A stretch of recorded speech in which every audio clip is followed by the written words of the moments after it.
Eh, como veo, ya no son tantos los alumnos los que asisten a estas clases, seguramente porque ya están seguros de que van a aprobar la materia, ¿verdad? Sin embargo, siempre es bueno asistir a una charla, a una clase, porque siempre hay conceptos nuevos y algo que vamos a aprender. Ya estamos en la final, en la recta final de la materia. En realidad ya se han avanzado los temas de entomología, que son tema de prácticas de esta semana, algunas enfermedades producidas por insectos, y finalmente entramos en lo que es la micología. Indicarles que esta última parte sí es fascinante porque es una nueva especialidad dentro de la medicina, es una parte de la biología, evidentemente, que estudia los hongos y obviamente se ha hecho una subespecialidad que se la observa y se la analiza muy profundamente, sobre todo en dermatología. Sin embargo, hay biólogos y médicos que solamente se dedican al diagnóstico de las enfermedades producidas por hongos. Entonces, son especialistas en micología. En nuestro medio tenemos uno o dos profesionales especialistas en el campo y nada más. El resto es manejado principalmente por dermatólogos y por médicos tropicalistas, ¿no? Porque son enfermedades, muchas de ellas son enfermedades del trópico. Hoy me ha tocado explicarles un poquito sobre lo que es la micología general, generalidades, lo que son las micosis superficiales. Las micosis superficiales es una patología, una de las patologías más importantes producidas por los hongos porque es muy frecuente de observar. Y hoy por hoy, ¿no es cierto?, es fácil también de hacer diagnóstico. Y lo más bonito es saber cuáles son esos hongos que actúan a nivel superficial y que ocasionan muchos dolores de cabeza. Indicarles que el tratamiento per se de las micosis no es fácil. Los hongos, si bien tienen una actitud de poder invadir al organismo, tienen una facilidad de hacerlo, porque gracias a las sustancias que elaboran pueden adherirse a los tejidos y de tal manera poder producir la patogenia. Otras son invasivas, entran a las células mismas y por lo tanto producir enfermedad micológica. Sin embargo, indicarles que el organismo está hecha sabiamente de tal manera que la piel y la grasa que nos cubre la piel tiene características antifúngicas, es decir, que siempre va a atacar a todos los hongos que nos están atacando día a día, ¿no es cierto?, y que se encuentran en la naturaleza. Los hongos son células que de alguna manera, son células vivas, que de alguna manera viven en el medio ambiente, en la tierra, en el aire, ¿no? Generalmente son de ambiente. Y por lo tanto, el hombre puede adquirir estos hongos a estas células muy fácilmente, pero el organismo no los adapta rápidamente porque, les digo, tenemos una membrana protectora que es antifúngica en todo nuestro organismo, ¿no? Desde el cabello hasta la punta de los pies. Sin embargo, cuando los hongos nos invaden, pues nos dan serios problemas. Entonces, se habla de micosis superficiales, de micosis subcutáneas y de micosis sistémicas. Las superficiales que vamos a ver hoy día, que son muy frecuentes, las subcutáneas y las sistémicas, que obviamente tienen otra vía de ingreso, generalmente por traumatismo, por vía sanguínea, y que son enfermedades mucho más graves, mucho más profundas, y que seguramente lo van a ver en la próxima clase. Voy a dar algunos conceptos generales de qué es un hongo, cómo se clasifican y qué hongos vamos a analizar nosotros. Voy a compartir la pantalla para que ustedes, ¿no es cierto?,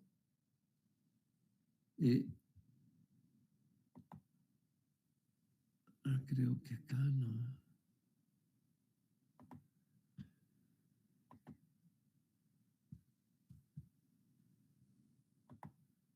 Muy bien. Esperen un ratito, por favor. Voy a permitir un ratito. Caramba.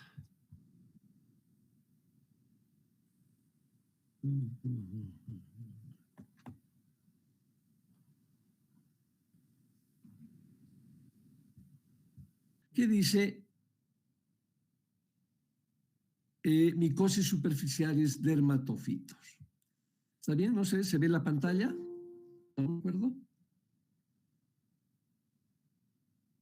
Estamos compartiendo, ¿cierto?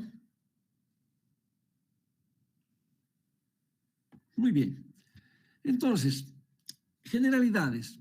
Los hongos son seres vivos que difieren de otros organismos, ya que estos, al ser eucariotas, son células verdaderas, tienen núcleo, carecen de clorofila, no pueden ser autótrofos, es decir, no pueden generar sus propias energías, sus propias proteínas, ¿de acuerdo? Por lo tanto, obtienen sus nutrientes del material orgánico ya formado. Tiene que haber un material orgánico ya formado para que los hongos puedan sobrevivir.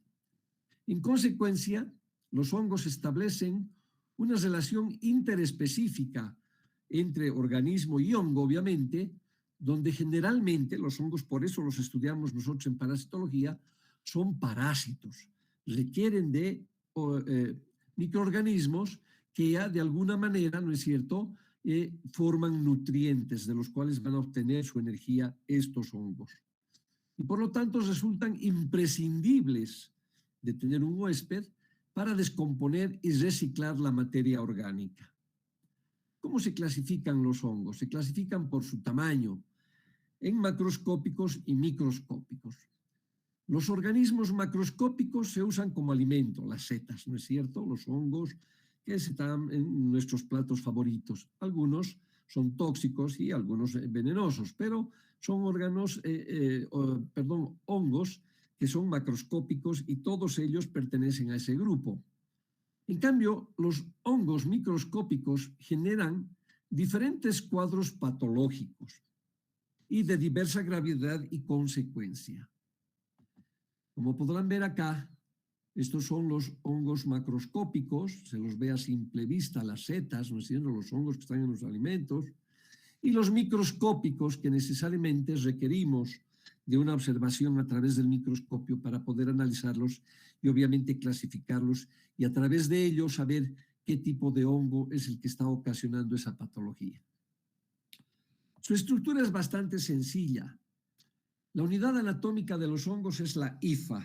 Entonces, ese desarrollo de esas ramitas que vemos crecer en un medio de cultivo o en un microscopio se llaman hifas, que es una estructura generalmente alargada de tipo filamentosa, y el conjunto de estas hifas van a formar el micelio. O sea, son células que van a ir creciendo y que al juntarse van a formar el micelio, el cual a la vez puede ser un micelio aéreo, que es el micelio reproductivo, o el micelio vegetativo que se encuentra en la materia orgánica, del cual va a obtener los alimentos. Entonces tenemos el micelio aéreo y el micelio vegetativo, que es un conjunto de hifas. El micelio aéreo puede formar diferentes organismos, como ser las esporas o los conidios, dependiendo de la especie y del género de hongos. Y eso va a depender, como les digo, de la especie, y la reproducción puede ser sexual o asexual, también dependiendo de la especie. Generalmente, los que forman esporas, aquellos hongos que forman esporas, tienen reproducción sexual. En cambio, los que forman conidios son de reproducción asexual. Esta tarde nos vamos a interesar en aquellos hongos que forman conidios. Todos los dermatofitos o las micosis superficiales producen conidios, por lo tanto, ¿no es cierto?, son de reproducción asexual. Las micosis en el humano se transmiten, vean ustedes, por el contacto directo entre personas. Generalmente, las micosis superficiales lo hacen de esta manera, por contacto directo entre personas. Puede ser por vía percutánea, a través de la penetración de las heridas en la piel, por inhalación, por ingestión de esporas o de cronidios, inoculación y de manera endógena. Esto de manera endógena se refiere a que nosotros en nuestro organismo tenemos hongos. pero hongos que son saprofíticos y que de alguna manera ayudan en nuestro metabolismo también. Pero cuando de alguna manera perdemos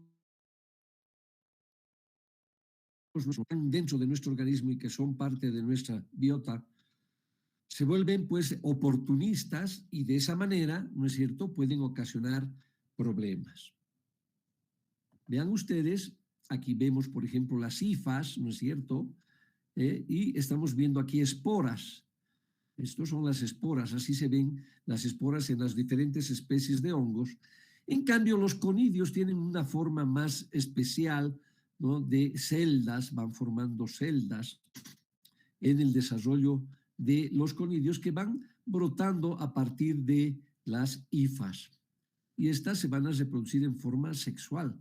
En cambio, estas esporas van a botar los esporongios y van a obviamente fecundar a las células femeninas, las células masculinas, y van a dar origen a nuevos hongos. Eso en los casos de los hongos que producen esporas. En cambio, las que producen conidios son de reproducción asexual.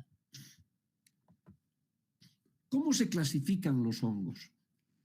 Las micosis se clasifican de acuerdo al tejido que parasitan los hongos, ¿de acuerdo? Pueden ser micosis superficiales, micosis subcutáneas, micosis sistémicas y micosis oportunistas. Vamos a ir viendo cada una de ellas. Las micosis superficiales, las que nos toca ver esta tarde, son las infecciones por hongos de la piel y o anexos. Entonces, todos los hongos superficiales son aquellos hongos que van a atacar a la piel y o a sus anexos, pelo y uñas principalmente. Y se dividen en micosis dermatofíticas y micosis no dermatofíticas.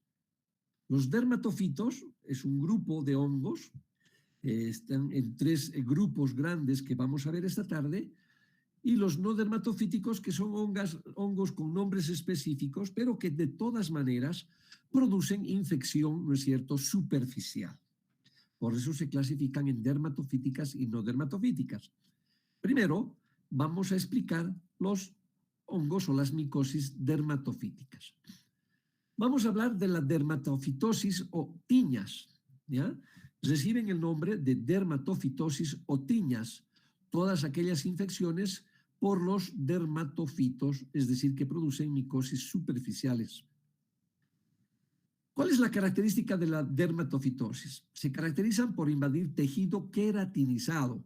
Requieren de queratina para poder reproducirse y crecer, ¿ya? Y obviamente esa queratina que se encuentra a nivel superficial, es decir, a nivel de la piel, del pelo y de las uñas. Por lo tanto, hay 3 géneros que están involucrados en las dermatofitosis. Estos son el género Microsporum, el género Trichophytum y el género Epidermophytum. Eso es importante que memoricen. Los dermatofitos se adquieren por contacto con el suelo, con animales contaminados o humanos contaminados. Vamos a ver aquí, ¿no? Cutánea, a nivel de la piel. ¿Qué produce a nivel de la piel? ¿Qué hongos pueden atacar a nivel de la piel en general? Todos, el Microsporum, Trichophytum y Epidermophytum, el género Microsporum, Trichophytum y Epidermophytum. Por lo tanto, esos 3 hongos, ¿no es cierto?, los dermatofitos, pueden producir lesiones a nivel de la piel, Muy bien. Tenemos, por ejemplo, la afección de la piel en el pie, se llamará tinea pedis o tinea pedis. Si es en la cabeza o en el cuero cabelludo, será tinea capitis.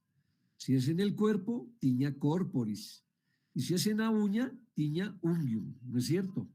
Y cualquiera de estos 3 hongos pueden ocasionar. Ahora, sin embargo, hay hongos que tienen mucha especificidad. Por ejemplo, el Trichophytum, el género Trichophytum, tiene la característica de poder atacar tanto piel como pelo como uña. Ojo, puede haber lesiones a nivel de uña, tinea unguium, puede haber tinea corporis o tinea pedis o tinea capitis, ¿no es cierto?, producida por el género Trichophytum. El género Epidermophytum, en cambio, solamente ataca uñas y piel. Uñas y piel, tiene más preferencia por las uñas y la piel. En cambio, el Microsporum es un género que tiene preferencia por el cuero cabelludo, cuello cabelludo. Vamos a ir viendo cada uno de ellos. Tinea corporis circinada, ¿ok? El agente etiológico es el Trichophytum rubrum y el Epidermophytum flocosum. Perdón un ratito.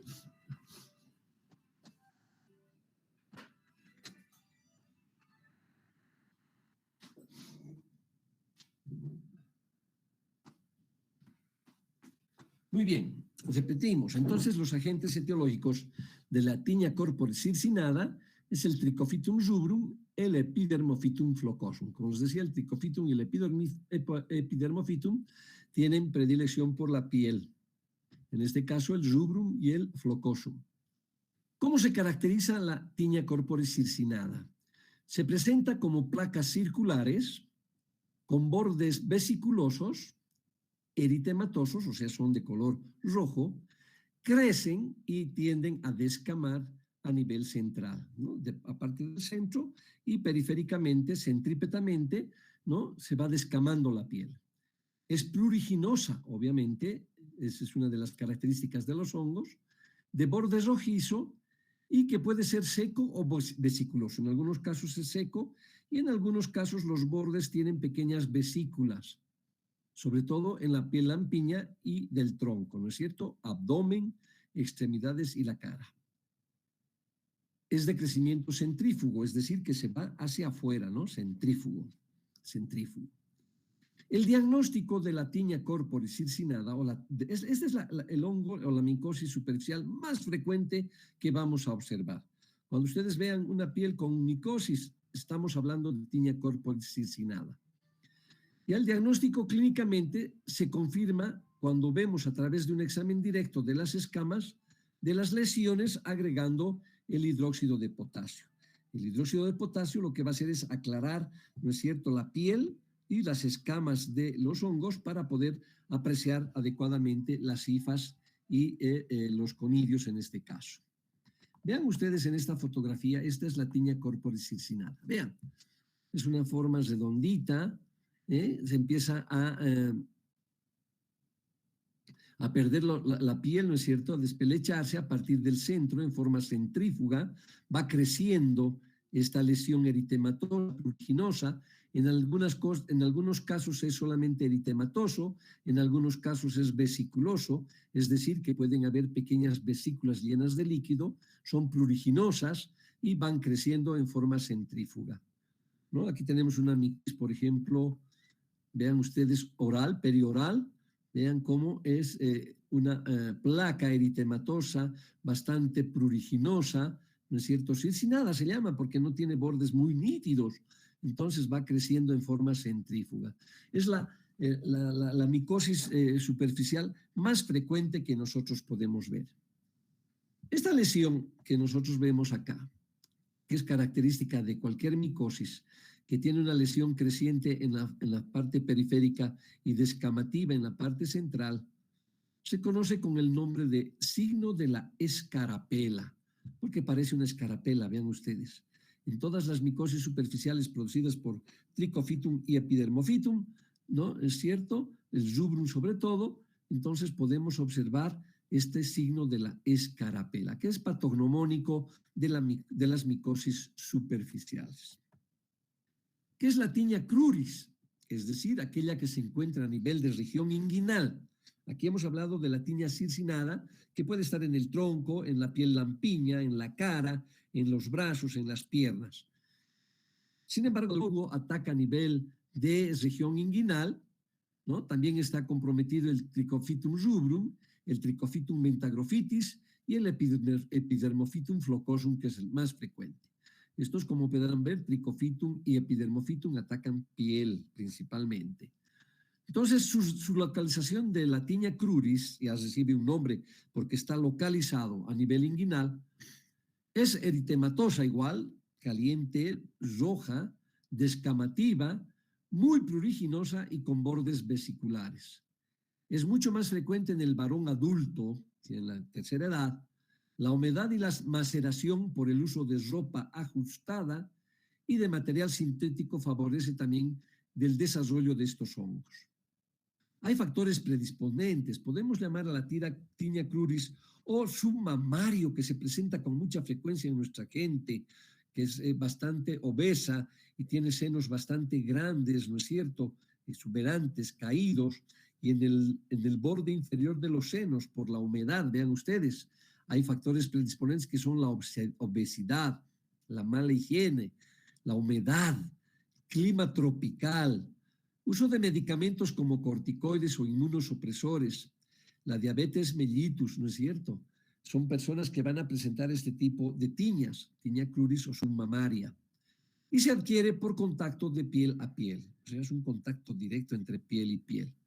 O también puede ser por autoinoculación, vean ustedes, por autoinoculación, a partir de tiña de los pies, ¿no? Entonces, uno tiene micosis en los pies y obviamente transporta con las manos y escamas con hifas y va a inocular a nivel de la ingle o a nivel de la región submamaria y por lo tanto puede desarrollar una tinea cruris.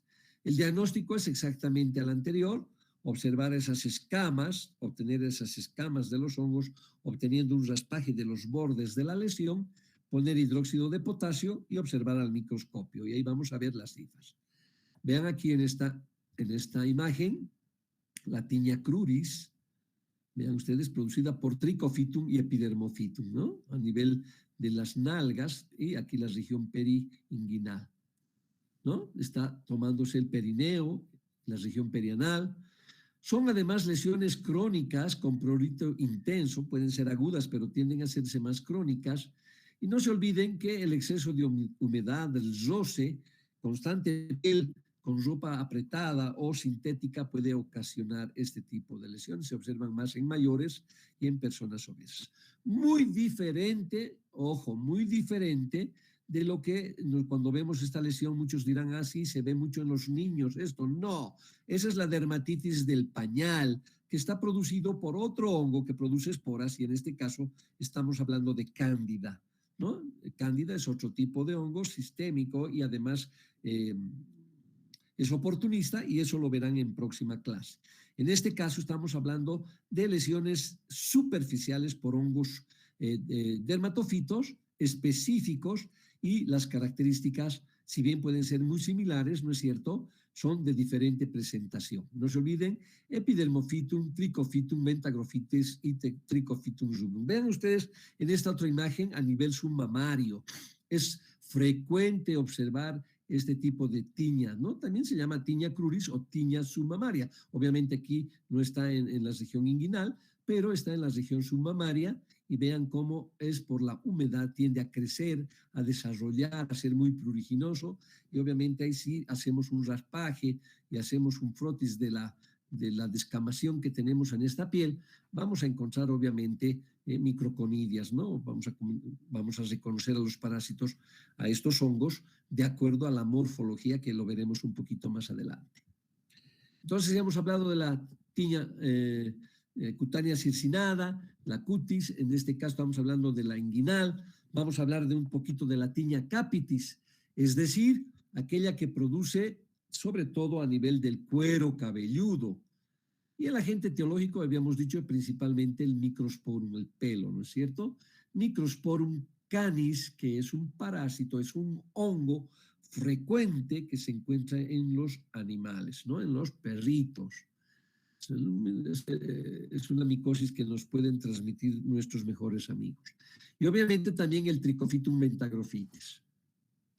¿Cómo se presenta la tiña capitis? Vean ustedes, se presenta como placas de alopecia, es decir, que va cayendo areata, como si fuera un anillo y es una zona redondita donde se va perdiendo el cabello, es decir, ha invadido el cuero cabelludo, los folículos pilosos y por lo tanto los cabellos son de tallos cortos, tienden a caerse y obviamente muchas veces los cabellos están rotos a nivel de los folículos pilosos, ¿no es cierto? Este tipo de hongos, la tiña capitis, cuando están producidos por estos hongos superficiales o dermatófitos, responden muy bien a la prueba de la ¿no es cierto?, que se llama la prueba de la fluorescencia o la lámpara de Wood. Es una lámpara fluorescente que cuando nosotros en un lugar oscuro enfocamos con esa lámpara fluorescente, entonces requieren, ¿no es cierto?, un color más o menos verduzco, hacen un color verduzco, un reflejo a esa luz de Wood, y por lo tanto están producidos por el microsporum. Puede ser el microsporum canis, ¿no es cierto? Son fluorescentes a la lámpara de Wood. Es una enfermedad propia de la infancia, se ve con más frecuencia en los niños. Ustedes van a ver muchas veces niños que tienen en su cuerpo cabelludo zonas areatas, es decir, como anillos, ¿no es cierto?, con alopecia, que han perdido el cabello, ¿no es cierto? Desaparece en la pubertad, ¿por qué? Porque obviamente los jóvenes empiezan a tener más hormonas, mayor producción de grasa a nivel de la piel, y habíamos dicho que la piel, de alguna manera, el cuero cabelludo, obviamente con mayor énfasis, produce grasa, y la grasa es antimicótica, antifúngica, ¿no es cierto?, debido a los cambios de la secreción sebácea y al pH. Ahora, la afectación del pelo hace que pierda su estructura normal, y obviamente el pelito se rompe, se fractura fácilmente a pocos milímetros de la superficie cutánea.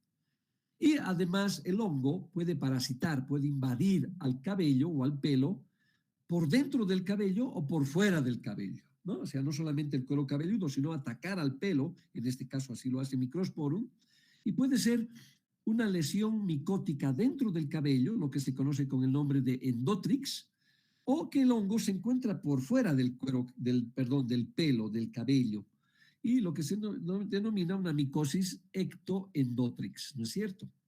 Muy bien, o ectotrix, ¿no es cierto?, externo.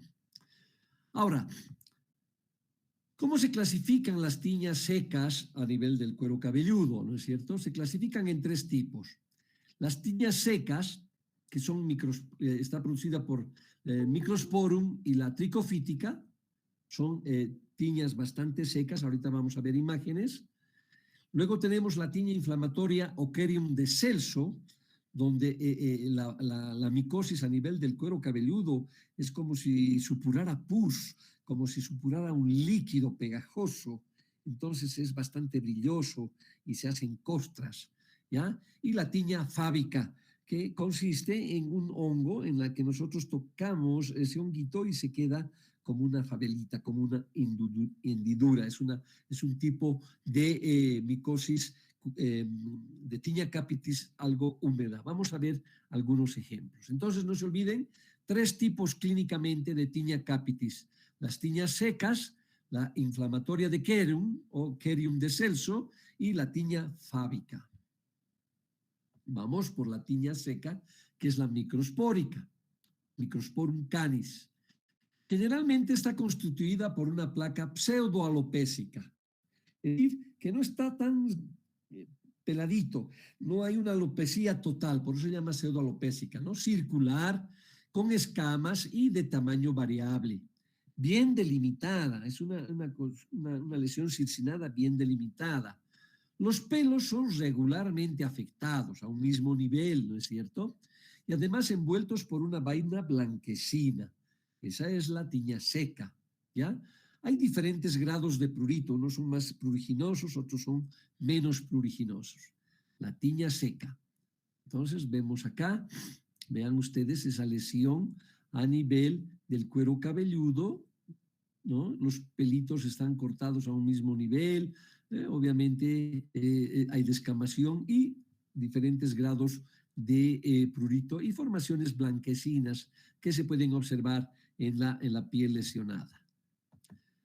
La tiña seca tricofítica, la que es producida por Trichophytum, se caracteriza por pequeñas y numerosas placas pseudoalopésicas, es decir, ya no es una sola lesión la que se encuentra en el cuero cabelludo, sino varias que podemos observar con alopecia, ¿no es cierto?, con la pérdida de pelito y además escamas en su superficie, donde los pelos parasitados se encuentran mezclados con pelos sanos. En cambio, los otros estaban cortados a un mismo nivel, en cambio aquí hay pelos sanos, hay pelos cortados. Y dichos pelos se ven con puntos negros engastados, ¿no es cierto?, en el orificio folicular. Justo donde está originándose el folículo piloso, se encuentran puntitos negros. Estas placas pueden confluir afectando gran parte de la piel cabelluda y es muy pruriginosa. Es mucho más pruriginosa que la tiña seca producida por el microsporo. Entonces vamos a ver, vean ustedes, esta es la tricofítica y esta es la microsporum. Vean ustedes cómo se va haciendo las lesiones. Esta es la lesión circinada, puede ser a nivel del cuero cabelludo y del cuello propiamente dicho, a nivel del cuello. Cuando es por microsporum, cuando vean ustedes es por microsporum, el hongo es Microsporum canis y es transmitido con mucha frecuencia, se ve este tipo de micosis en los peluqueros, ¿no? Los peluqueros son aquellos que transportan en sus tijeras y en sus peines estos hongos de una persona infectada a una persona sana. Y se conoce con el nombre de cancha, cancha, ¿no? Está producida por Microsporum canis.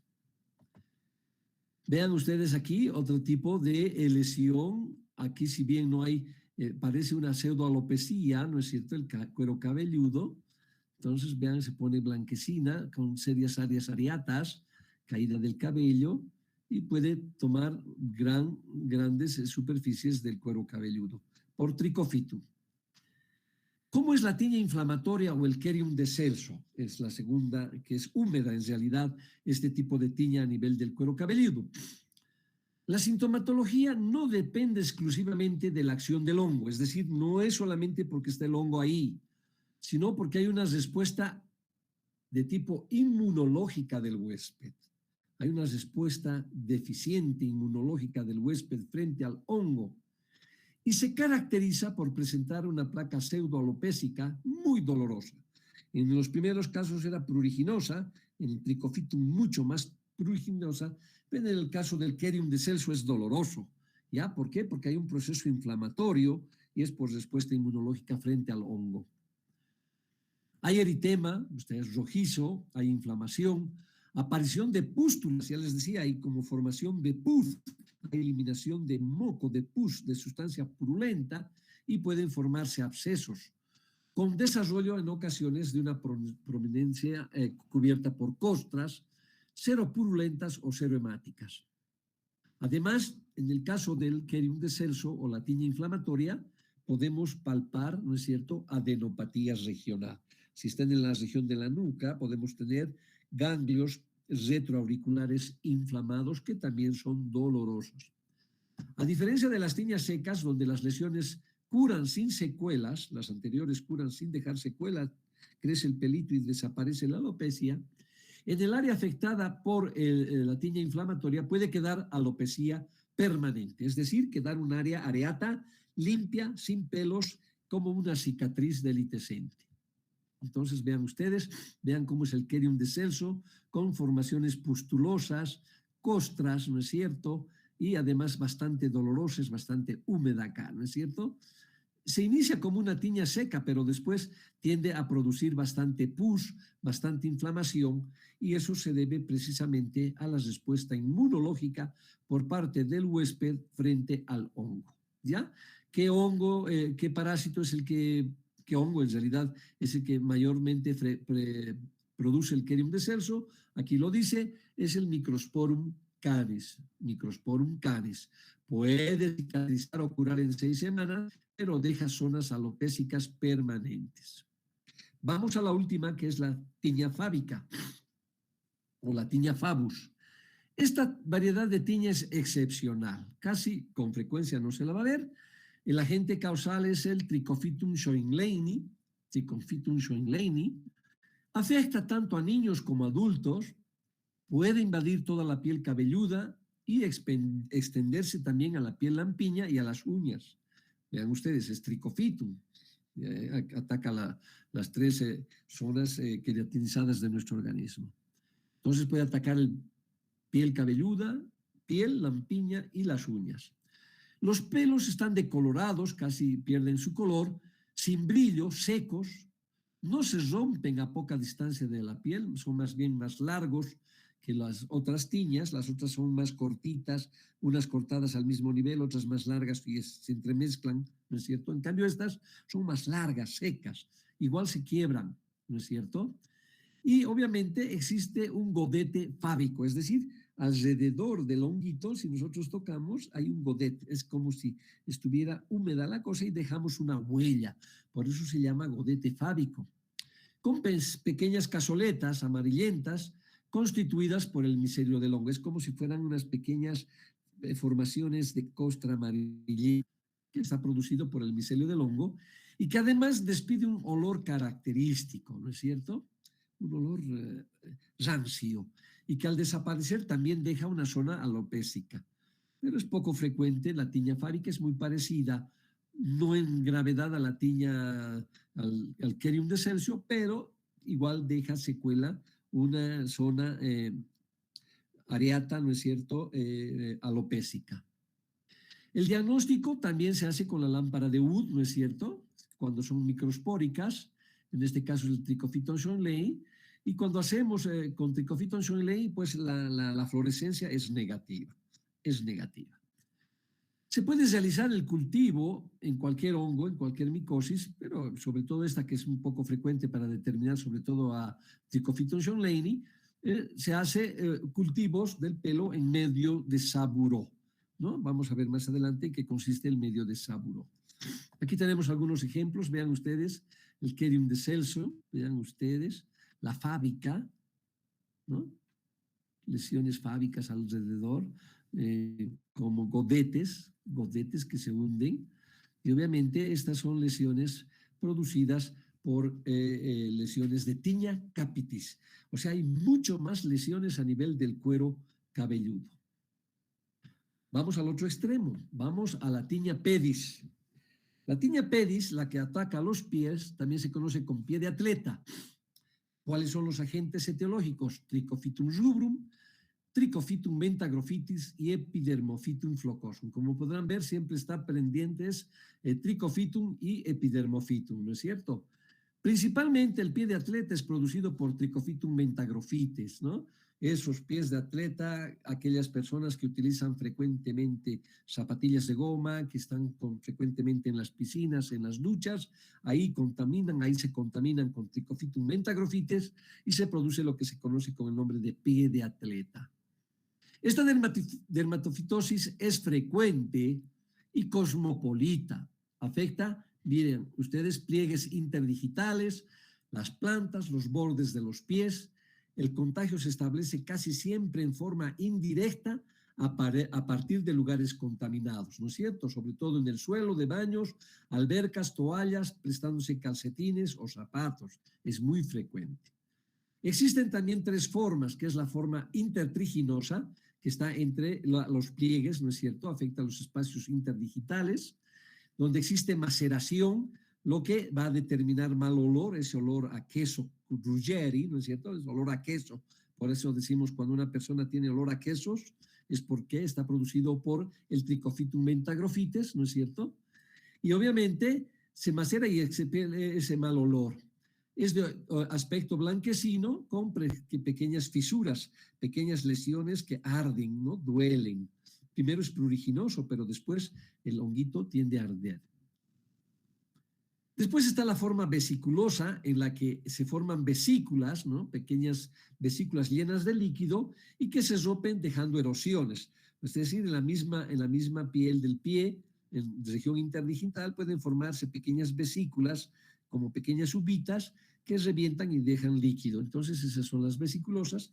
Y la última, que es la hiperqueratósica, que afecta a ambos pies con cierta simetría y con prurito. Esos pies secos, esos pies que están descamados, ¿no es cierto? Que también igual producen mal olor porque llegan a macerarse, pero es un tipo de presentación. No se olviden la intertriginosa, la vesiculosa y la hiperqueratósica. Vamos a ver acá, esta es una hiperqueratósica, ¿no? Vean, la piel seca, esto está plagado de honguitos, esta es la interdigital, ¿no? Está dentro de los pliegues, entonces vean ustedes bastante humedad, pueden haber vesículas, que sería la forma vesiculosa. Este es el pie de atleta, esto es característico. Esto es lo que se ve en las personas que tienen hongos y que generalmente vamos a diagnosticar por el olor que eliminan, olor a queso, ¿no es cierto? A queso guardado. Entonces, no se olviden, la tiña pedis producida por el Trichophytum mentagrophytes principalmente. Vamos a las uñas, la tiña unguium, ¿ya? La tiña unguium o los hongos que atacan a las uñas, no se olviden, siempre está Trichophytum y Epidermophytum, ¿no? Atacan más. Aquí no está Microsporum, porque Microsporum hemos dicho que ataca más a pelo y cuero cabelludo. Entonces está Trichophytum rubrum en primera instancia, luego está Trichophytum mentagrophytes, que es muy frecuente, y Epidermophytum flocosum, aquellos que producen tiña en las uñas. Es una infección crónica cosmopolita, ¿no? Y se puede adquirir a partir de una tiña de los pies, es decir, el Trichophytum mentagrophytes que está produciendo el pie de atleta puede invadir por cercanía, ¿no es cierto? Y porque tiene bastante queratina la uña, entonces la tiña se adueña de eso y obviamente invade a las uñas y obviamente se produce también una tiña ungis o ungium u onicomicosis, ¿ya? Predomina más, ¿no es cierto? Vean ustedes, en los adultos, es más un padecimiento de adultos, pero puede presentarse en pequeño porcentaje en los niños. Esto quizá porque el adulto está siempre utilizando zapato de tenis y no por los antecedentes que los padres la presentan. Predomina en la uña de los pies, es más predominante, se puede ver también en las uñas de las manos y obviamente los traumatismos son un factor predisponente, ¿no? Donde hay una lesión dañada, donde hay una lesión de uña con traumatismo, es más factible que el honguito pueda penetrar a nivel de la uña, estando un paciente o una persona con tiña pedis. Clínicamente, ¿cómo se observan? Las uñas son opacas, engrosadas, quebradizas, con estrías longitudinales o estrías transversales, es de color blanco amarillento, café, grisáceo. Bueno, hay diferentes tonos de color dependiendo de la invasión del hongo y de la pérdida de la naturalidad de la uña, ¿no es cierto? Son friables y muchas veces erosionadas, son solevantadas. Puede haber despegamiento de la uña, de las capitas de la uña. La evolución es bastante crónica con invasión lenta y progresiva. Vean ustedes, esta es la tiña unguium, vean, diferentes tipos de coloración en las uñas, diferente tipo de avance, van quebrándose las uñitas, se van partiendo, ¿no? Se van esfacelando. Entonces, esta es una tiña unguium, ¿no? También producida por Trichophytum mentagrophytes o Epidermophytum flocosum. Otra imagen de una tiña unguium, miren, muy que avanzado aquí, realmente totalmente lesionado la queratina de las uñas y por lo tanto una lesión bastante severa. Vamos a hablar de la pityriasis versicolor, que no es un dermatofito, pero sí es un hongo superficial y es muy frecuente, no es un dermatofito, ojo, sin embargo ataca la piel, ¿de acuerdo? Pero no está dentro de la clasificación de los dermatofitos, es un hongo superficial. La pityriasis versicolor o rema salada, como se conoce en el Oriente, es una micosis muy frecuente y de consulta médica, sobre todo en zonas tropicales. Beni, Pando, Santa Cruz es frecuente ver la rema salada. Se caracteriza por afectar casi de manera exclusiva la capa córnea, la capa más superficial de la piel. Es producida por levaduras lipofílicas del género Malassezia, ¿ya? O sea, son levaduras lipofílicas, ya les he dicho, no pertenecen a los dermatofitos, y el género más frecuente es Malassezia, ¿no? Con la especie furfur. Malassezia furfur, por lo tanto, es el agente etiológico de la pityriasis versicolor. Forman parte de la flora cutánea normal, es decir, Malassezia es posible que esté en nuestra flora normal, pero que va a invadir de alguna u otra manera cuando bajan las defensas del individuo, hay mayor humedad, hay mayor presión de la capa grasosa de nuestra piel, estamos mucho en el agua, en la humedad, entonces pityriasis o Malassezia, tiende a invadir, ¿no es cierto?, a la parte superficial de la piel y por lo tanto se va a manifestar. ¿Cómo se manifiesta? Depende mucho, ¿no es cierto?, de la entidad y las frecuencias de los factores, lo que les decía, transpiración excesiva, factores climáticos, humedad, ¿no es cierto? Y así se comparte también con otros organismos oportunistas. ¿Cómo se presenta la rema salada o la pityriasis versicolor? Se presenta como manchas serpiginosas, como gusanitos, o bien como manchas hiper o hipopigmentadas, pueden ser de tipo nodulares, circulares, ¿no es cierto?, o fusiformes, bueno, es de diferente forma, en la piel del tórax, en la parte superior de la espalda y en los brazos principalmente. Parecen parches maculares de piel despigmentada, no duelen, son indoloros, tampoco escuecen, son nada pruriginosos, pero lo que sí es el problema que causan es un problema estético, ¿no es cierto?, más que patológico. Las lesiones pueden crecer y confluir, hacerse más grandes en la piel normal o en la piel cabelluda, poco frecuente a nivel de cuero cabelludo. Y está asociada principalmente cuando va a cuero cabelludo con dermatitis seborreica o la caspa. Esta es la presentación de la rema salada. Vean ustedes, este es un nadador donde vamos a ver manchitas confluentes, muchos confluentes, unas formas alargadas, fusiformes, otras redonditas, parecen manchas de café con leche, ¿no? Entonces esa es la famosa rema salada o pityriasis versicolor, que es muy frecuente en el oriente. Vean, pueden ser manchas más grandes, confluentes, vean, esa es la mancha. Otros lo confunden con vitíligo, ¿no es cierto? El vitíligo es una alteración del pigmento a nivel de la piel, pero aquí no tiene nada que ver eso, aquí es una producción de Malassezia furfur, un honguito superficial. Finalmente vamos a hablar de una tiña poco frecuente, que es la tiña negra palmar o tiña negra, ¿ya?, que es también un hongo superficial.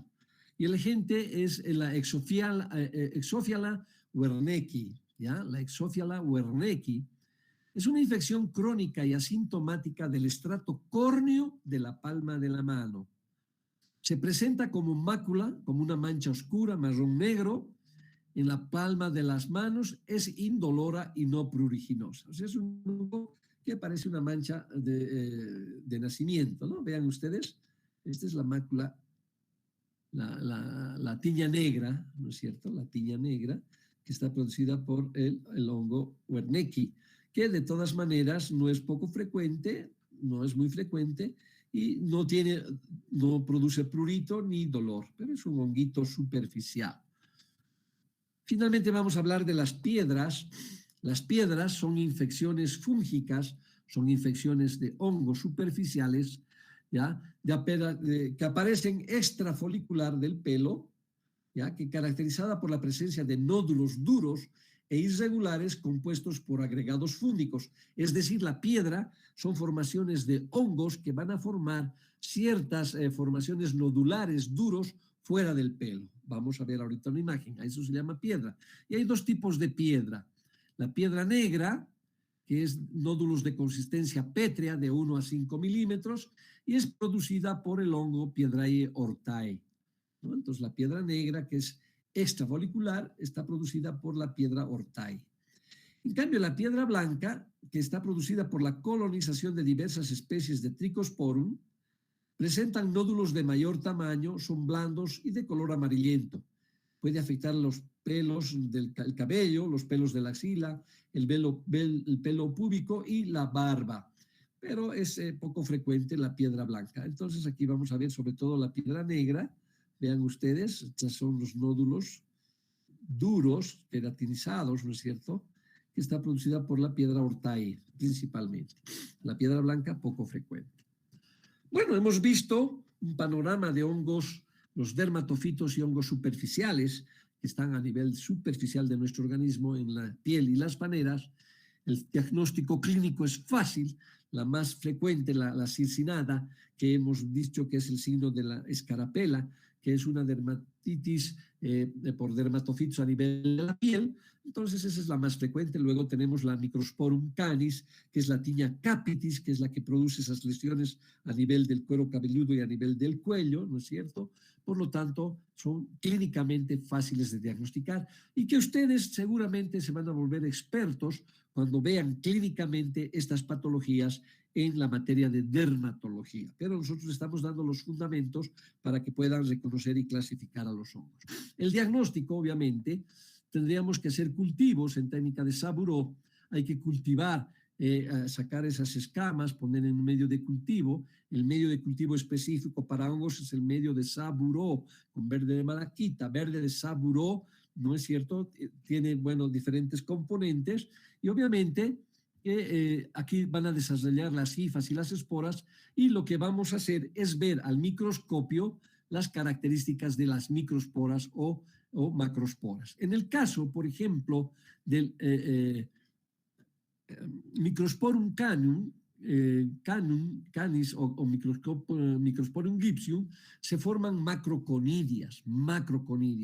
En cambio, la Trichophytum mentagrophytes y también la Epidermophytum flocosum tienden a formar micro y macroconidias. Se pueden ver micro y macroconidias en ambos hongos. En cambio, en el Microsporium solamente podemos ver macroconidias. O sea, se requiere de cierta experiencia para poder reconocer la forma en masa, la forma circular, ¿no? El desarrollo que presentan estos honguitos para poder hacer un diagnóstico micológico específico. Como les he dicho, eso ya tiene una formación de especialista. Entonces, aquí vamos. La observación microscópica es importante, donde se pueden observar las hifas con las artrosporas, en este caso las conidias, ¿no es cierto?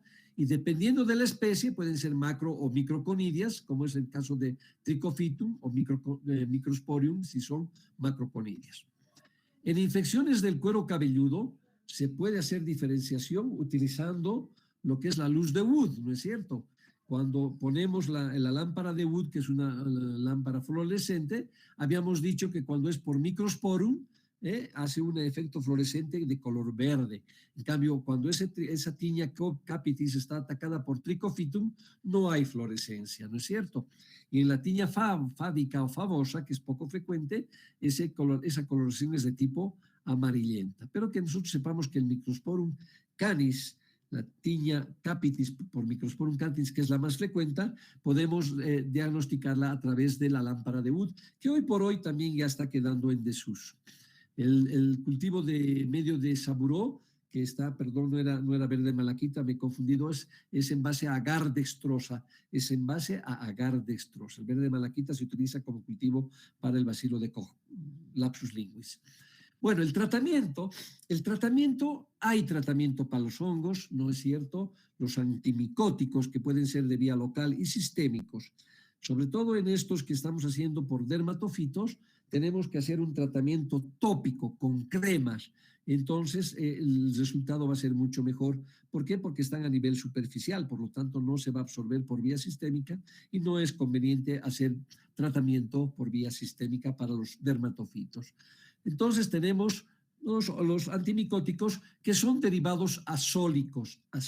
No se olviden, es del grupo azólico, los antimicóticos para los dermatofitos y los hongos superficiales. ¿Cuáles son estos honguitos? Vamos a dar algunos ejemplos. Tenemos el itraconazol, el fluconazol, el miconazol, el ketoconazol y la grisofulvina. Muchos de ellos tienen también su efecto sistémico, podemos dar por vía oral. Pero, como les digo, en los dermatofitos y en los hongos superficiales, el tratamiento es enteramente local, cutáneo. Por otro lado, siempre hay que hacer higiene. Si es a nivel de tiña unguis, hay que cortar las uñas lesionadas, hay que tratar de sacar esas uñas que están carcomidas porque ahí están los hongos, ¿no es cierto? Hay que tratar de cortar, lavar. Si hay de una tiña, por ejemplo, pie de atleta, hacer un buen lavado, utilizar un buen jaboncillo, secar bien la piel y sobre esto recién poner las cremas antifúngicas. Todo tratamiento de hongos, sobre todo dermatofitus, es largo, es engorroso, más si están tomados los tejidos con más queratina, es decir, las uñas y los pelos, ¿de acuerdo? En cambio, la piel, de todas maneras, es mucho más fácil de poder resolver. La piel tiene la facilidad de formar tejido graso con más facilidad, grasita, ¿no es cierto? Esa sustancia grasa que los poros producen para la sudoración y precisamente para cubrir la piel, lo que no ocurre en la piel y lo que no ocurre en las uñas. Por lo tanto, el tratamiento de las micosis a este nivel son mucho más largos. Pero que hay tratamiento, pues hay tratamiento, ¿no? Sí, hay que eliminar al agente etiológico y hemos dicho dónde podemos contraerlos, ya sea en las peluquerías, en las tiñas, en los zapatos, porque hay mucha humedad, en los lugares cálidos, en los lugares tropicales, en las duchas, etcétera, etcétera. Muy bien, he dado un enfoque general de los dermatofitos y de los hongos superficiales. Agradecerles por su atención y bueno, estoy expuesto a sus preguntas. No sé si tienen alguna duda. En realidad es bastante fascinante la micología. Esta parte es interesante porque solamente hablamos de hongos superficiales. Ya la próxima clase vamos a ver hongos que invaden tejidos, se van a linfáticos, hacen lesiones graves, hacen inclusive problemas tumorales en el lugar donde hay la lesión, donde ingresa el parásito o el hongo, que muchas veces es por traumatismo. Entonces, obviamente las lesiones son mucho más severas, ¿no? Los misetomas, y ya vamos a ver los parásitos que producen esas lesiones a nivel más profundas. Los superficiales son honguitos con mucha frecuencia, fácil de diagnosticar clínicamente y fácil de obtener también muestras para poder llevar a observar al microscopio. No se requiere nada más que una plaquita, raspar las descamaciones de los hongos y ponerle hidróxido de potasio para aclarar la muestra y se ven claramente las hifas, las conidias o esporas si se tratan de otros tipos de hongos. No sé si tienen alguna pregunta, señores estudiantes. Gracias por su atención. Gracias por su paciencia. Espero haberles iluminado un poquito con lo poco también que yo sé de micología. No soy especialista en la materia, pero me fascina la micosis y por ende siempre estamos detrás del diagnóstico de estas patologías. No sé si tienen alguna pregunta. Recordar siempre los géneros, ¿no? Trichophytum, Microsporum y Epidermophytum. Eso es lo que tienen que aprender. Trichophytum, las 3 capas. Epidermophytum, 2 capas. Y Microsporum, solamente el pelo y el cuero cabelludo. Entonces no hay dónde perderse. Creo que es muy fácil. Es una cosa muy mnemotécnica para que ustedes puedan acordarse y poder hacer el diagnóstico de las micosis superficiales. Bueno, no sé si hay alguna pregunta. Hemos cumplido con el tiempo horario. Estoy dispuesto para absorberle algunas dudas.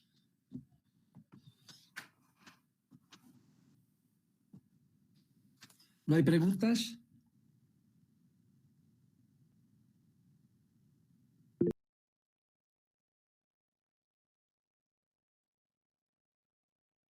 Ya, la pitiriasis rosada o versicolor, por eso se llama versicolor, es la misma, ¿no? La pitiriasis versicolor, porque tiene diferentes tonalidades de color. Pitiriasis rosada, entonces tiene que ser por Malassezia furfur, tiene que ser la misma. No hay otra patología dérmica que tenga las mismas características que de la que estamos hablando. ¿De acuerdo? Entonces, pitiriasis versicolor o pitiriasis rosada, pues no tiene diferencia en cuanto al agente etiológico. ¿Alguna otra pregunta? De nada, Cruz. Interesante, realmente interesante, Fabricio, porque es cuestión de agarrar un librito de microbiología y adentrarse un poquito sobre lo que son los hongos. Yo creo que se van a fascinar mucho más con los hongos sistémicos. Van a ver cómo es posible que un hongo pueda diseminarse por vía linfática, pueda lesionar, llegar a hueso, producir lesiones óseas, grandes deformidades parecidas al cáncer, ¿no es cierto? Al cáncer óseo, al menos si nos ataca a nivel facial, hongos destructivos, que son muy frecuentes sobre todo en el oriente. Entonces, tomen atención. En cambio, los hongos que hemos visto ahora son frecuentes a nivel mundial, cosmopolita. Podemos ver en el Alto, podemos ver en La Paz, podemos ver en Santa Cruz. Con frecuencia vamos a ver hongos, ya sea en los pies, en el cuero cabelludo, en la piel. De alguna manera ustedes van a encontrar honguitos, ya van a poder diagnosticarlos. Estos son dermatofitos, fácil de tratarlos. El signo de la escarapela, listo, clavado. ¿no es cierto? Entonces, es fascinante la micología. Muy bien, chicos, espero no haberlos cansado. Les va a servir mucho para la clase práctica y para su vida profesional también. Siempre es bueno entender cómo son los honguitos, ¿no es cierto? ¿Qué son? ¿Dónde están? ¿Son parásitos? ¿Son vegetales? Al principio pensaban que eran vegetales, después han dicho no, son células, son eucariotas, tienen célula, tienen núcleo, por lo tanto tienen vida. ¿Y cómo se metabolizan? ¿De qué dependen? Son parásitos, también son parásitos. Bueno, en realidad, todo microorganismo que vive a expensas de otro es un parásito, hasta un virus es catalogado como un parásito, ¿no es cierto? Una bacteria. Sin embargo, por sus características morfológicas, por sus características de desarrollo, por sus características de invasión, ya la ciencia los ha clasificado en parásitos, en bacterias, en virus, en riquecias, para tener un mejor enfoque de todos estos microorganismos que nos rodean y que obviamente nos producen patología. Miren ustedes cómo hemos ido avanzando en este año académico, desde observar pequeños parásitos microscópicos que están en el agua, en la tierra, ingresan a nuestro organismo y nos producen tantas patologías, diarreas, abscesos hepáticos, o gusanos grandes que al final nos pueden producir un problema de, qué sé yo, apendicitis, una obstrucción biliar. Entonces, es fascinante la vida de la microbiología en general, ¿no? Por eso estoy aquí, por eso soy docente de parasitología, porque me fascina la vida microbiológica y espero que también a ustedes les guste.